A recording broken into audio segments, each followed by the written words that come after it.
As you know, it was 29 years ago when the last Super Bowl was in Los Angeles. Of course, it was your first title with the Cowboys. You crushed the Bills. What are your strongest memories of that experience? Well, Lesley, I don't think that I ever coached a game in 40 years of coaching that I was as confident about winning a game as what we were against the Bills. In fact, I told the team the night before the game, I said, they turned the ball over a lot. But because they had a no huddle offense, they were able to get away with it. And we were totally prepared for that no huddle offense. We'd had 2 weeks to prepare for it. And we did not turn the ball over. It was a great feeling knowing that we were going to win a Super Bowl. I was fortunate to cover all your games all those years, but that was the first time you were really on the world stage. As you know, the Super Bowl goes to 150 countries. And do you remember one of the biggest topics was your hair? That's still a topic. Fortunately, I haven't lost my hair, so it still is a topic of conversation. But I remember people asked you about it in those big, massive press conferences, and you said, okay, I don't like my hair in my eyes. I'm not a closet sprayer. Yeah, I do. I still spray my hair. It's a lot lighter now than what it was back then, though, Lesley. Look at Jimmy Johnson. The demons are gone. He's a national championship coach.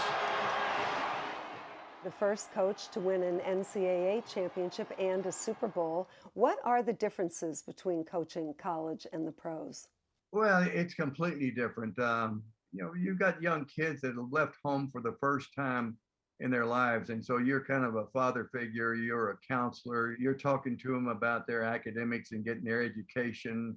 With professional football players, it's about, money, their contract, their agents. It's a business, it's a job for them. The size of the squad, you don't have 100 players. When Steve Spurrier went to back then, the Washington Redskins, he said, well, the offense practice on this field, where's the defense practice? They said, you only got 50-something players. Everybody's on the one field. You don't need two fields. You don't have 100 players like you had in the University of Florida. Do you lament that there's so much less emphasis now on running backs but during the playoffs, is it a different story?